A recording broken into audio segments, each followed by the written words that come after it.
Bienvenidos a una nueva edición del programa Desde el Colegio. Les saluda Angélica Rodríguez de la Dirección de Comunicación del Colegio de Abogados y Abogadas de Costa Rica. En esta ocasión me acompaña el licenciado Carlos Lanzas Quesada, con quien vamos a conversar sobre las prácticas anticorrupción y el control interno en el ámbito local. Pero antes de entrar en materia, les presento a nuestro invitado especial. Él es abogado con 15 años de experiencia en Derecho Administrativo y Municipal, máster en Administración Pública y Derecho Municipal por la Universidad de Costa Rica, egresado de la maestría en Derecho Administrativo por la Universidad de Buenos Aires, Argentina, y especialista en prácticas anticorrupción y control interno por la Universidad de Salamanca, España. Bienvenido, licenciado, un gusto tenerlo en nuestro programa. ¿Cómo le va? Muchísimas gracias, Angélica. Pues sí, muy contento de compartir este espacio con ustedes en nuestro querido Colegio de Abogados, y muchas gracias, y estamos aquí a las órdenes para incentivarlos a que participen en la charla que vamos a impartir el 27 de septiembre, me parece, y pues un abrebocas para que nuestros colegas y igualmente los interesados en querer participar, pues se matriculen y se inscriban a la misma. Es totalmente gratuita y auspiciada por la Comisión de Derecho Municipal del Colegio de Abogados y Abogadas de Costa Rica. Sí, licenciado, muchas gracias. ¿Y qué tal si empezamos comentándonos qué son las buenas prácticas y por qué es importante la implementación para evitar corrupción en nuestros gobiernos locales?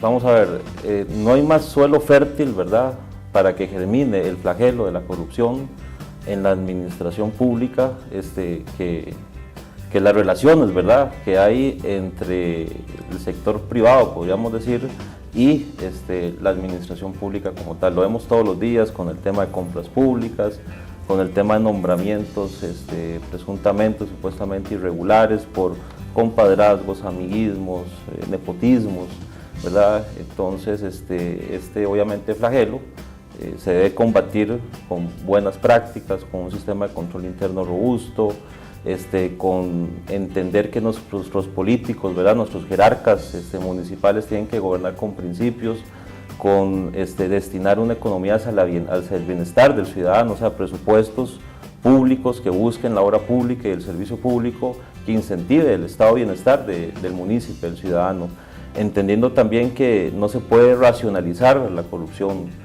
entendiendo que lamentablemente aquí sí quiero hacer una diferencia. Nosotros tenemos en la noble función pública municipal muy buenos funcionarios públicos, muy buenos jerarcas, gracias a Dios, pues son lo más, ¿verdad? Pero siempre hay lamentablemente esa tentación, ¿verdad?, de corrompir, y los estudiosos, ¿verdad?, han desarrollado y han dicho que lo que debe combatir la institucionalidad es la racionalización de la corrupción. ¿Qué quiere decir eso?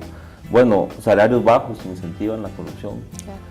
El exceso de regulación convive estupendamente con las prácticas de corrupción. Los débiles sistemas de control interno, por ejemplo, si mi jefe hace prácticas de corrupción, burla el sistema, entonces yo, funcionario de un nivel más bajo, ¿por qué no voy a corrompir? Y sobre todo, y el peor de los males, es la impunidad, ¿verdad? O sea, la impunidad genera una desconfianza no solo dentro del sistema institucional, sino también hacia cómo ve el ciudadano en la forma en que las municipalidades, en este caso que nos ocupa, están combatiendo, ¿verdad?, la lucha contra la corrupción. Licenciado, ¿cuál es la radiografía que usted hace de Costa Rica? ¿Cómo andan las municipalidades en lo que es el desarrollo de buenas prácticas que justamente eviten la corrupción?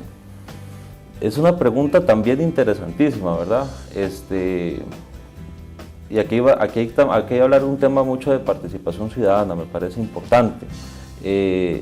Al ciudadano le interesan lejos el tema de la corrupción, digamos, le preocupa más el tema del desempleo, el tema de la salud, el costo de la vida, y la corrupción queda ahí como en segundo plano, ¿verdad?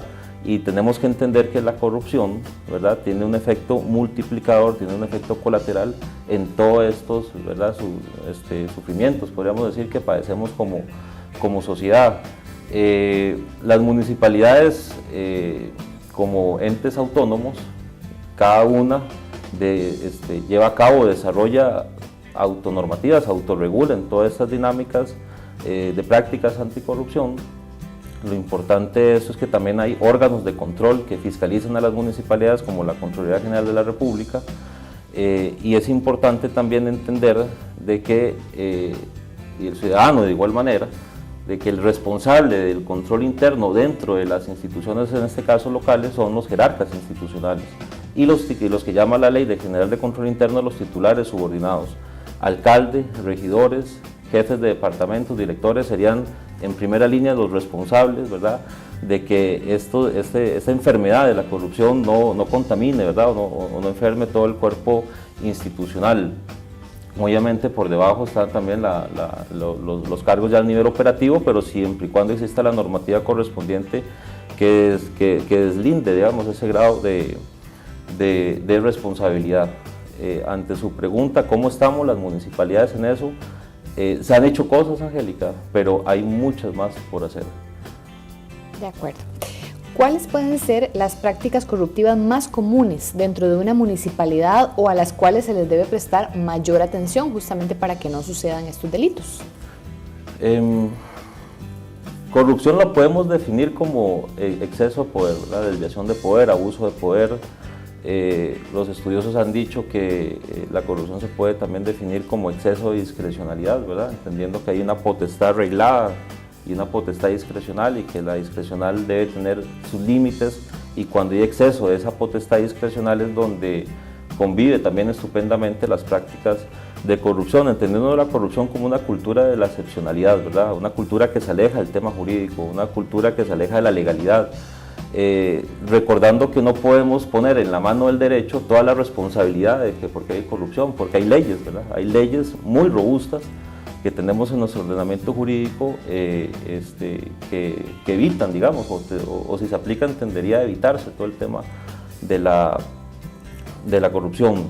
Dentro de estas prácticas discrecionales abusivas, podríamos decir, las que más decantan, como te lo dije anteriormente, es en materia relacionada a las contrataciones públicas, el tema desde la elaboración de los carteles, ¿verdad?, donde prácticamente podríamos decir que se hace un trabajo de sastrería, ¿verdad?, para dirigir un cartel a cierto contratista.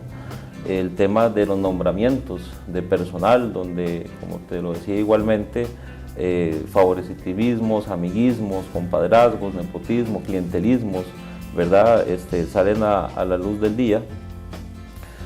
Y por supuesto el tema relacionado al control tributario y control constructivo, ¿verdad? Es una construcción irregular, se sigue permitiendo, no hay sanción, hay impunidad, igualmente con el control tributario de un negocio, el tema del inspector municipal, ¿dónde están los límites de ese inspector?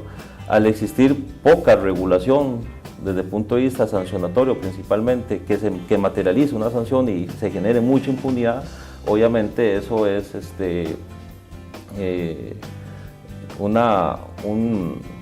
podríamos decir, convive estupendamente la corrupción sobre estas situaciones, digamos, que se generan, y que obviamente hay que ejercer los límites necesarios para evitarlas. Ok, ¿qué es el control interno y cómo se debe desarrollar completamente en un gobierno local? El control interno es una herramienta valiosísima que podríamos decir que es una buena medicina, ¿verdad?, para esta enfermedad de la corrupción. No te voy a decir que es la solución, porque lamentablemente el ser humano es muy creativo, ¿verdad?, y el control interno también excesivo es sumamente caro. O sea, una administración no se puede dedicar simplemente a generar control interno, porque, como te digo, el humano, la persona es muy creativa y todos los días va a encontrar alguna posibilidad para burlar ese sistema de control interno. Incluso lo vemos al sistema bancario, ¿verdad?, que tiene robustos controles internos, y se han dado muchos casos de corrupción. Como ejemplo, el tema del cementazo. Entonces, tenemos que entender que el control interno es una herramienta importante que debe estar en constante actualización y que va sobre todo a servir, Angélica, para evitar el despilfarro, ¿verdad?, de los valiosos recursos públicos, que son frágiles, que son pocos, que es para atender muchas necesidades, pero que son de todos. que va a servir para que nuestras municipalidades operen con eficiencia, eficacia en el desarrollo de sus funciones, ¿verdad? ¿Y qué quiere decir eso? Que lleven a cabo la actividad pública, de obra pública, de servicios públicos que llevan a cabo nuestros gobiernos locales de una forma eficiente, es decir, al menor costo, pero de la forma más optimizada.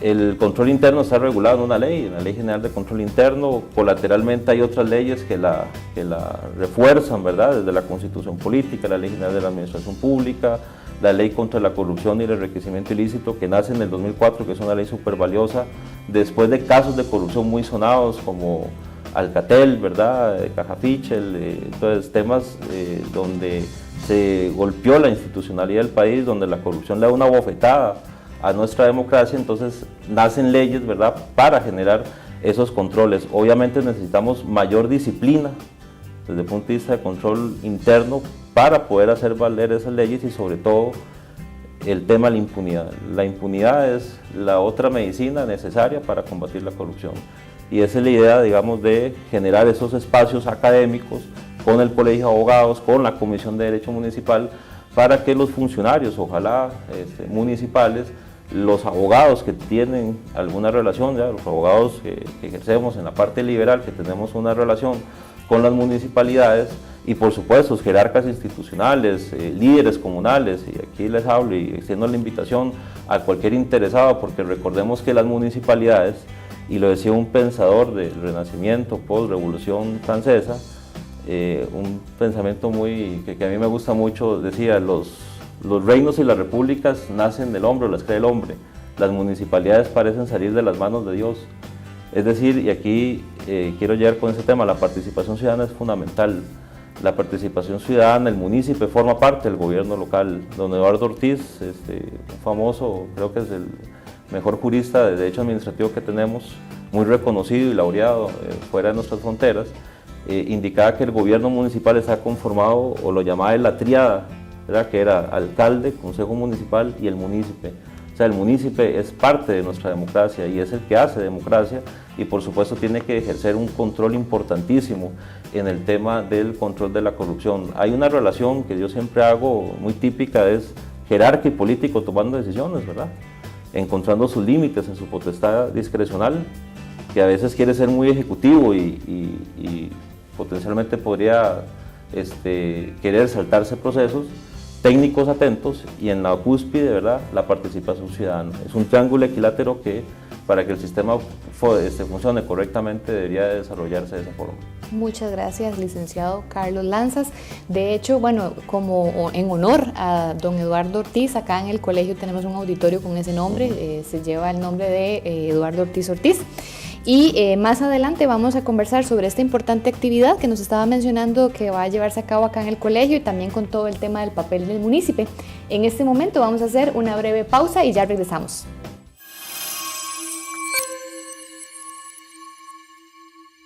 ¿Sabía usted que como persona agremiada al Colegio de Abogados y Abogadas de Costa Rica tiene el beneficio de utilizar las áreas deportivas y recreativas en la sede central y en las sedes de Pérez Celedón y Punta Arenas?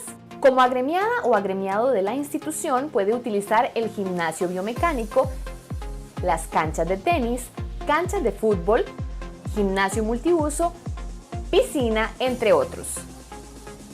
Aproveche las distintas instalaciones deportivas y recreativas que le ofrece nuestra institución, e incluso le invito a incorporarse a uno de los equipos que pertenecen al colegio. Mejore su bienestar y calidad de vida practicando el deporte de su preferencia. Asimismo, las personas agremiadas pueden participar en distintos grupos como atletismo, yoga, tenis, natación, adultos mayores, fútbol sala masculino y femenino, baloncesto masculino, fútbol desde los 25 y hasta los 60 años, entre otras disciplinas deportivas. Para más información puede consultar a través de los medios que aparecen en pantalla.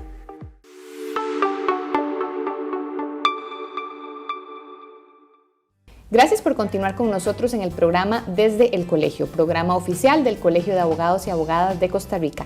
Estamos conversando hoy en un programa muy especial con el licenciado Carlos Lanzas acerca de las prácticas anticorrupción y control interno en el ámbito local. Licenciado, previo al corte hablábamos de la importante figura del munícipe. ¿Cuál es ese papel que tiene el munícipe en la lucha contra la corrupción? Bueno, tiene un papel protagónico, Angélica. Yo creo que aquí es importante recordarlo y rescatarlo. Los estudiosos en materia de corrupción americanos de Estados Unidos pues han llegado a la conclusión de que en Costa Rica lamentablemente se tiene el síndrome de Peter Pan, es decir, lo que buscan que otros adultos resuelvan los problemas. Y si usted hace una encuesta al ciudadano, ¿verdad? Lo que va a decir es que el político tiene la culpa. Los políticos tienen la culpa, los políticos deberían desaparecer para que se acabe la corrupción, y obviamente eso no es así. La política es parte transversal de un Estado democrático de derecho como el nuestro, y obviamente no puede desaparecer, y eso es algo muy importante. El munícipe, en ese papel protagónico que tiene en la lucha contra la corrupción, debe entender que en este triángulo que yo le decía, jerarcas tomando decisiones, funcionarios atentos, la participación ciudadana también atenta, ¿verdad?, a ese control político y jurídico en la toma de decisiones que lleven a cabo los políticos, ¿verdad?, de turno. Un factor importantísimo, en la participación del ciudadano, no solo en la toma de decisiones de sus gobiernos locales, es también en la elección de sus gobernantes.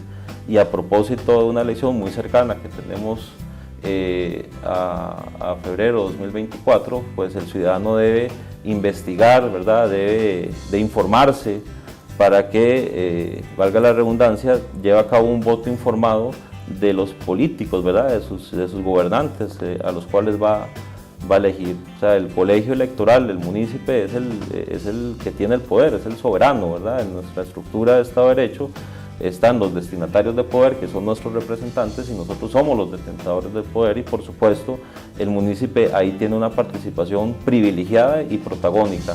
Otro papel importante que tiene el munícipe es en la participación, por supuesto, Angélica, de las denuncias, ¿verdad? Las denuncias cuando estamos obligados, pues cuando exista alguna situación irregular, anormal o ilícita, ¿verdad?, que lleven a cabo nuestros funcionarios municipales, los jerarcas, pues hay una obligación de denunciar. ¿Ello para qué? Y para que se active el sistema, denunciar en la propia municipalidad, en las auditorías internas, que si bien es cierto, no son responsables del control interno, forman parte del control interno, y por supuesto le dan una seguridad al sistema de control interno y por supuesto colateralmente al sistema superior de Hacienda Pública. Y el ciudadano también debe entender que con esa participación activa el sistema no va a ser una serpiente que nada más muerda el de pie, sino que puede alcanzarse a que esa punidad materializada, ¿verdad?, esa sanción alcance verdaderamente al que corrompe y al que impacta, digamos, de forma negativa nuestros valiosos gobiernos locales, ¿verdad?, que son muy importantes. La municipalidad es la forma de gobierno y democracia más cercana al ciudadano, y entonces el ciudadano debe tener una participación protagónica, una participación intensa, ¿verdad?, en las formas de gobierno, ¿verdad?, que se llevan a cabo en nuestras municipalidades. Muy bien, licenciado. Ahora entremos en materia con relación a la actividad del próximo 27 de septiembre que está organizando la Comisión de Derecho Municipal del Colegio de Abogados y Abogadas de Costa Rica. Cuéntenos todos los detalles para que las personas que nos están viendo se animen a participar. Bueno, desde la Comisión de Derecho Municipal, así como todas las comisiones de trabajo del Colegio de Abogados, hacen una actividad pues intensa, ¿verdad?, de llevar academia, ¿verdad?, de llevar temas que le ayuden, pues por supuesto, a nuestros queridos colegas de forma ágil, versátil, atlética, ¿verdad?, como estos tipos de charlas, de webinar de hora y media, 2 horas, abordamos un tema de impacto, se den herramientas importantes, y por supuesto que esto sirva de plataforma para matricularse en los diferentes cursos de las especializaciones que tiene nuestro Colegio de Abogados, en este caso la especialización de Derecho Municipal, por supuesto. Este tema que su servidor pues impartirá el 27, bueno, ya hicimos un abrebocas, ¿verdad? Obviamente ya dentro de la charla vamos a poder puntualizar muchos más puntos del mismo. Es muy difícil en 15, 20 minutos sintetizar, ¿verdad?, tanta información, pero bueno, se hace lo humanamente posible. Yo sí quisiera, y me parece que de esa charla me gustaría que todos y todas las que participemos nos llevemos como gran conclusión de que tenemos que ver la administración pública local como un derecho fundamental. O sea, no es un favor que nos hacen nuestros gobernantes y nuestros funcionarios públicos locales en administrar los servicios y los intereses locales. O sea, el ciudadano, ¿verdad?, debe entender que eso es un derecho fundamental y que se debe exigir frente a la administración. Y por supuesto vamos a desarrollar qué controles internos, qué controles desde el punto de vista de planificación y qué herramientas desde el punto de vista sancionatorio podemos implantar en nuestras municipalidades para depurar todo este flagelo, toda esta enfermedad, todo este tumor que es la corrupción, lamentablemente en nuestras municipalidades, subrayando, y eso es muy importante, Angélica, que no son en todas y no son todos. Claro, sí, muchas veces se da que la gran mayoría son funcionarios y funcionarias honorables, como bien lo indicabas al inicio del programa, pero con uno o dos que cometan algún acto, pues eso es lo que vemos en las noticias, lastimosamente, ¿verdad? Pero bueno, muy interesante la charla, vamos a estar atentos a las redes sociales del colegio para que ojalá puedan acompañarnos. Se nos ha acabado el tiempo, licenciado, pero me gustaría que nos haga una muy breve reflexión de 30 segundos para finalizar. Bueno, el tema de la corrupción debe estar en la palestra de la opinión pública, debe estar en los niveles de importancia primarios, ¿verdad?, que debe tener todo ciudadano en nuestro Estado de Derecho y en este caso en nuestros gobiernos locales. Angélica, yo tengo 15 años de estar ejerciendo esta noble profesión. Hay una frase muy interesante que decía José de San Martín: conozco al monstruo, he vivido dentro de sus entrañas. Como te comentaba, valiosísimos funcionarios públicos, muy buenos jerarcas institucionales, pero la corrupción es un flagelo que transversalmente ataca toda nuestra administración.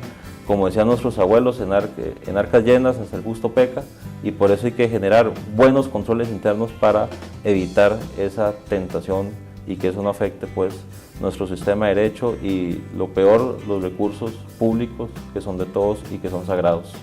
Licenciado, muchísimas gracias por su valioso tiempo. A usted, mi amiga, muchísimas gracias a usted.